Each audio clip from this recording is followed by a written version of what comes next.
Your support helps us bring you programs you love. Go to wyomingpbs.org, click on Support, and become a sustaining member or an annual member. It's easy and secure. Thank you. When you're in a parking lot in Wyoming and a gentleman comes up and asks you for your license plate, what do? Well, you give it to him. I appreciate that. The history of Wyoming license plates and the people who collect them. Next on Wyoming Chronicle.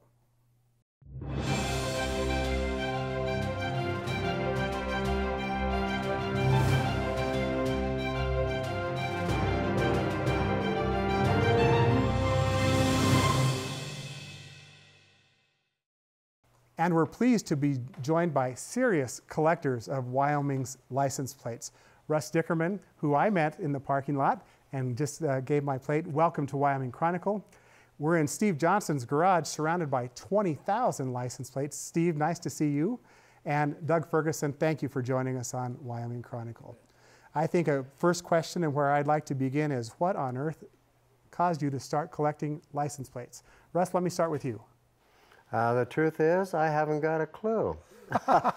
I was collecting or delivering mail, and on Saturdays, sometimes when I had a certified letter for someone that they needed to take a minute to sign, I would ask them if they had any license plates. And my first start was basically a lady said, well, I don't know, but you can check the garage. So I came back later on and looked in her garage and didn't see anything, and I was about ready to leave, and something caught my eye on the corner, and there was a stack of plates about this high from 40s on up, and my interest just peaked after that, and I've been crazy about them ever since. Collecting ever since. Steve, how about you? How did you get involved in collecting this? It was Russ's fault, and he was the mailman at my dental office, and he came by, he says, can I have your motorcycle one? And I said, sure. And so we kept visiting about it, and I have the 1916 Model T, and he says, well, I've got a plate for that. And I have it right here. It's a porcelain plate, and I just think it's very cool. And this is something Russ had done. He got this plate, and this is all his fault. And there we went. Doug, how about you? How did you get involved in collecting license plates? Oh, I had an uncle that actually collected, not seriously, but he had a few plates, and this was in the 60s, late 60s. And every time they'd renew, he'd give me the one off the front. He would keep the back plate. The one off the front collects all the rock chips, etc., so the back plate is always nicer. And it kind of went from there. You end up with 10 of them. Well, you're looking for 10 more, or 15 more, or hundreds more? Or hundreds more, yes. The license plate in Wyoming truly has a unique history, and let's talk about that for just a minute. 1913 really was when the state started making and manufacturing its own plates. Is that correct? Yes. What about those first plates? They didn't make very many of them. 1,500 the first year? 1,500. So those are hard to get. And it was quite a evolution of the machine age was right around 1913. So things changed so much that within 10 or 15 years, there was just 50,000 in 1930. Now, people were actually required to have plates before 1913, but they just made their own. Is that what happened? Pretty much, yes. I don't know for sure, but I think Cheyenne got the itch early on when they saw more plates, more cars were being bought and driven, that we should probably tax them. So that's my theory, and I've heard someone else say that. But so they would assign someone a number, and they would go to the hardware store, more than likely, and buy their numbers. And then they would get a piece of leather, and they'd have the numbers attached to that piece of leather, and that would be their plate for that year. And they would hang them sometimes on the front. I actually had a gentleman make one for me. Go, let's see what that would look like. I patterned it after this plate here, the same size.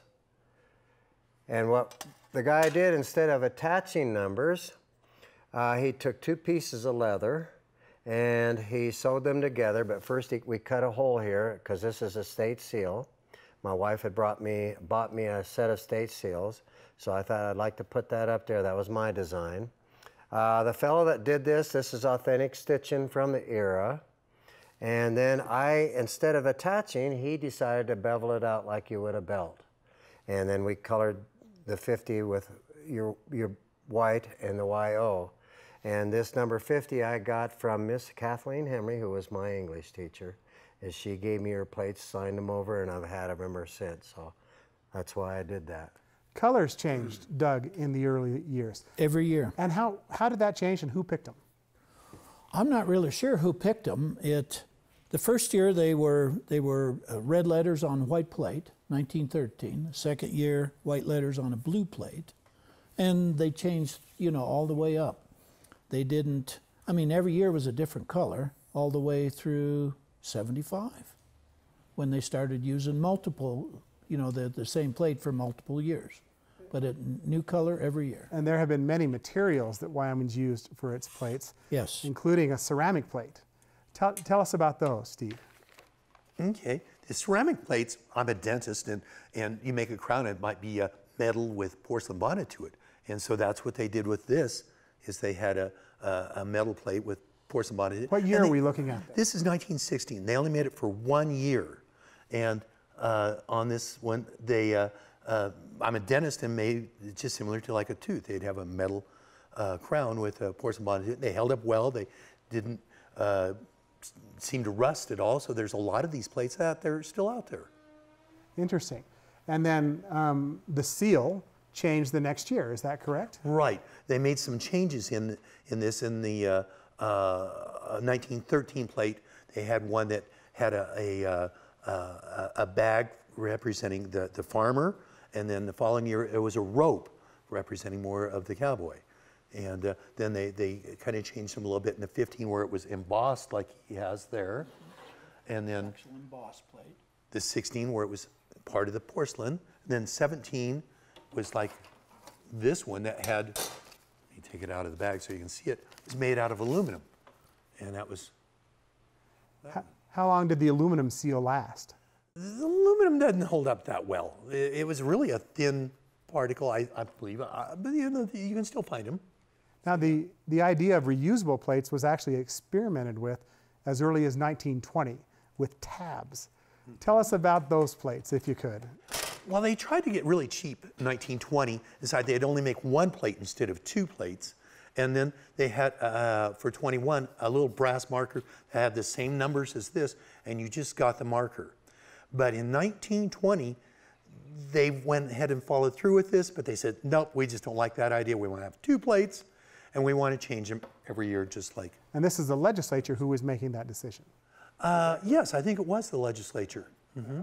I think that on the first ones, the Secretary of State actually picked the plates, but I don't know if that changed or not. But on some of them, they had the Secretary. And when did motorcycle plates start to appear? Do we know? 1917. Yes. And I'll bet those are even more rare than car plates. There were probably fewer of them.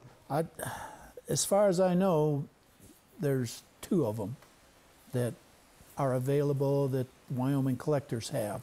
There may be more out there. There probably are. Yeah, very rare. Only 2 that we can pin down. For 1917? 1917. Really? Yes. Wow. And then truck plates started to differentiate themselves from automobile plates in the early 20s. How did they do that? In 1920, with passenger plates, they made approximately 30,000 of them. And they had decided, well, this is all we're going to make. So they ran out, and there was a question mark in some of the books that we have on it. They'll say, well, that 1921 plate was supposed to be a truck plate. Other people say, no, it was a continuation of that 1930 or 30,000s. So, but 1922 is when the actual truck plates came around and were differentiated at that time. With a T. Yeah, they had a put T on it. Okay. And I think the big news then, the next big news was in about 1930 when county numbers started to appear on plates the first time. How did that come about? I think they took it from, the state did all of it. I think they just transferred everything to the county clerks or county treasurers. And so I think they just spread the work. It came from actually to the revenues that were brought in by each county. Since Natrona County had the most revenue because we had the largest refinery in the world, it definitely had the most revenue, so we got to be County 1. The assessed valuation of county. Exactly. Assessed valuation. And here's the T, like Doug was talking about, that they had in the truck plates. For a truck plate. Okay, and the 17 would have been then from Campbell County. Correct? Right. Even back in the day. So it was assessed valuation. Natrona County had the most, and then it just went down the list as far as what wasn't population or anything else. It was assessed No, valuation. assessed value, and those numbers have not changed to this day. The sizes of plates, you can tell, have changed throughout the years. What have you noticed in your collecting about how they weren't standard across the country, I assume, at one time? They were not until '56, right? And then I think it came out of the national legislature that standardized somehow, and they're 6 by 12, and they are to this day. And then what's the size of an earlier plate? These are like 3.5 by 14, 13.5. I mean, not anything standard. Just, I think they just sent out bids. And there they were. Yeah. Some years, only one plate was issued. Other years, 2 plates were issued. What was the difference in those years? I think that they only made the one plate because of the wars, possibly. 43, 44, 45, and 46, they had one plate, and in the one year they made a cardboard plate in 1944, and it was from reprocessed paper. And they made these, and they only made one plate, and they did not hold up well. So that was the deal. 1920, they made the one plate also, and it was just something that was possibly from World War I. Maybe they made that decision earlier. And in my eyes, the next big decision was one of the best decisions in 1936, when that bucking horse started to appear on Wyoming's license plates. What's its history? Why and who made that decision? Why did it become so iconic for Wyoming's license plates? Do we know? Lester Hunt, the then Secretary of State, is the one who put it together. He put out bids for artwork for the bucking bronc and rider, and a fella out of Colorado actually won the bid. His name was True, which there are a lot of Trues locally, and I don't know if it's related or not, but anyway, that's where the horse and rider came from. They've been there ever since. There was a debate at one time about removing it. They'd revolt. I mean, everybody loves that buck and bronc. And do we know the history behind the buck and bronc? Is it steamboat? Is it another horse? What do we know about that, Steve? Actually, in a book we had on Lester Hunt and his decision, as he said, he put it out for a bid, and there was a fellow that had done the Senate chambers at Cheyenne, and he ended up with a bid, and he knew that to make a plate hold up and have something that was identifiable like this, that you had to make it simple. So it had 3 legs on it, had 1 bridle, and that was his drawing that he came up with, that he delivered to the Secretary of State at the time, Lester Hunt, and they agreed on it, and it was mainly for advertising purposes, to advertise Wyoming. They have a deal here that says, come see wonderful Wyoming, I believe, on the, yes. Is that correct there? Come see wonderful Wyoming. So it was basic advertising, and that continued on up to like recently with Devil's Tower and the Green River Lakes and stuff. It was very powerful. Everybody knows the icon of Wyoming. That bucking horse is unique. It's great. It is worldwide unique because collectors worldwide love our plate for the horse. I have taken plates to shops in Carson City and sold them just common everyday plates, and the man there that runs the antique shop would sell them for $10 or $15 to people from all over the world, and they love that horse. So I know it's not just us. No, there are literally thousands of them on eBay right now. Yeah. And that's why they buy them. They're newer plates, but they get sold every day. Now, beginning in 1950, the license plates in Wyoming began to be manufactured at the state penitentiary. How long did that process last, and where are they produced today? I think they stopped making them in 2000, and they are made in Cheyenne, and they've changed the process from being made at the penitentiary where they had a stamping machine, which was a dangerous procedure almost, and so they redid it, and it's much cheaper. The aluminum was much lighter for mailing purposes. They went to a flat, non-embossed, so they could box up a lot more, so it was economically more feasible. Now, even I remember the years where we would still get a new license plate every year. When did that end? 1975 1975. was a 3-year plate. And the first reason, was it just a cost issue for the state? They wanted to try to save some money? Was that why they stopped doing Probably. that? I think it was pretty much a nationwide thing at that time, where they go to multiple years. And again, I'm sure it was cost savings. Several of Wyoming's license plates has been recognized nationally and have been voted the best plates in the country. Which plates have those been, and what years were they? The American License Plate Society voted in 1972 that Wyoming had the nicest plate in America. And in 1978, it was brown and white. Brown and white, had a buck rail fence along the bottom, very distinguishable. Yes. Pretty plate. And the third one was 2002 with the Devil's Tower, where we actually had 2 icons in there, where we had the bucking bronco and Devil's Tower, which was the first national monument. So It's surprising to me that today in Wyoming there are 100 different varieties of license plates. Explain what some of those varieties are. There's motorcycle plates, there's truck plates, there's veterans plates, there's lots of different types of plates. Tell us some I may not think about. I have a set. When we started in 1975 to go to the sticker plate, the first year it was 1975, then you had a 76 sticker, and you had a 77 sticker. I decided that on that initial year I wanted to get one of each of everything you're talking about. So I got a run of County 1 through 23 in car plates, County 1 through 23 in truck plates.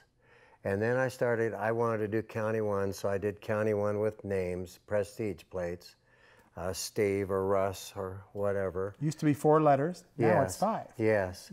And then I did, like if you had a county plate and you had then a county trailer, I would have that one. So all told, I have over 100 and some of those plates. I think I have almost all of them now. And I'm actually doing a motorcycle run now. I started late, and Steve's been helping me with that. And I wanted to do counties 1 through 23, and then the dealer 1 through 23. So, well, let me ask this question. Is there anything different about license plates today that has just changed in the last couple years for Wyoming's license plates? Anything that we might notice? Along the same lines, several varieties. You know, we've got custom vehicle, we've got all 5 or 6 of the armed forces, right, street rod, Gold Star. And the University of Wyoming has some plates, and the money goes to their activities. And one of the things you see is business has changed so much, so they differentiate in their taxing.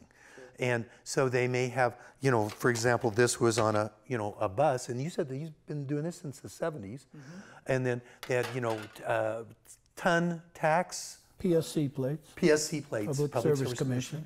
And they ended those in the 70s, and they went just crazy with differentiation of PSC types of plates. So that's a lot of that 100 plates. Each of you have brought a couple special license plates. And Doug, let me start with you. Give us 1 or 2 of the plates that you really, really like in your collection. It'd be these first 2, and it's the 1913 and a 1914 with the same number, and they both have the original seals on them. And those seals, if you can't tell at home, they're raised. They're not. They flat. are. They're actually detachable. They're made out of German silver, and they're attached with 2 pins on the back, and so they can be removed. But these are the earliest ones, the rarer ones. It's really tough to find. Very nice. Steve, you have a couple of plates you'd like to share. Well, I've got one I put on a little plaque here, and it's called the Absorica plate. And I think it's just fascinating because it was not a serious gesture, but the idea was that it's called the America's Playground in the 49th proposed state. And it was in 1938, I believe. I'm not positive on it, but I think it's 1938. The idea was that this would be the Black Hills, the Bighorns, and Yellowstone and the Tetons. So it would be the best part of that, and it would be the 49th state. And they made a little medallion things for it. They had banners for it. They had Miss Absorica. And the whole thing was done as a joke. They weren't real serious about it. Had a parade. Had a parade. And the governor said it was fine with him, but since his property was in Acme, Wyoming, right where all this is taking place, he said that couldn't be it because then I couldn't be the governor of Wyoming. So anyway, that's my story on that. I just thought it was fascinating as could be. The other plate that Russell helped me with was a 1921 plate, or 20, with the little brass, this kind of corroded over that matched the numbers from 20 to 21. They only made one plate during that time. And it was a dealer plate, and it's on the wall behind us. Not particularly this plate, but it has actually a D on it, and then this is 132, and then the brass thing. But we found this separate in Florida, and we found this plate from an auction at the ball auction. So we kind of got those two together, and I don't think that there's ever been another one found that we know of that is a dealer 1921 plate. Nice that you were to marry those two back together. Yeah, it was kind of cool, and he found part of it. And I had to literally talk him into it. The rarest plate of them all. Russ, So that's very cool. Russ, you have a couple to share. I do. This plate is special to me. I like, number one, I like the sevens, and it's number 77. Also, it's the second plate issued in Casper, Wyoming in 1916. And I had to redo part of it. It was chipped up pretty bad, so I reconstructed it and put this 7 on there. But it's kind of a special plate to me, and like I say, it was the second one issued here in Natrona County in Casper. So I think I've shown the leather plate before. One other plate that I have would be in 1944, many of the states went to cardboard. And that was because, as they have mentioned before, the warriors and that kind of stuff. This one I like just simply because it is cardboard, it's in good shape, and I like low numbers. And in license plate collecting, the lower the number, the more prestigious it is. Well, gentlemen, we have a couple minutes left. And if people are interested in this hobby, you're part of an association in Wyoming.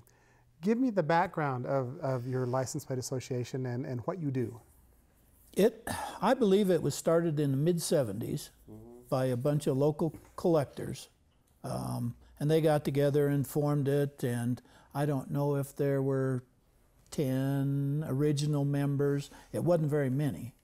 And it kind of went from there, and they would do the same things we do. They'd get together a couple times a year and trade plates and buy and sell and show off, their collections. And we still do that. Currently, we have probably close to 100 members, and we send out 120 newsletters 3 times a year. So if people are interested, what should they do? They can get a hold of me. I'm the secretary-treasurer, so I do those things. I can be contacted on, there's a website, WLPS, on Facebook. So we'll put that on the screen for our viewers to see, and they can look there. Sure. Russ, you're involved in that association as well. Yes, I am, and it's been very enjoyable. We just had a meet here a couple days ago, and as they were both saying, there was a lot of people there, and you buy and sell and trade and haggle, and you have a nice little lunch together, and so it's a lot of camaraderie and a lot of plates being exchanged. So it's a lot of fun. I really enjoy it. Steve, we'll end with you today. What's next for you in collecting license plates in Wyoming? Well, That your wife would approve of, I should say. Oh, that limits it there a little Okay. bit, you know. Yeah. No, it's been a lot of fun, and she was involved in it. She rewrote one of the books on the history of the Wyoming license plate, and so there's information on that, and you know, I enjoy the trading and the stuff with license plate and getting the little treasure and stuff. It's very, very fun, and so I encourage people to do it. It's not done as a cutthroat business. It's done as a hobby, and it's done for the camaraderie of it. You know, I've enjoyed this camaraderie a lot.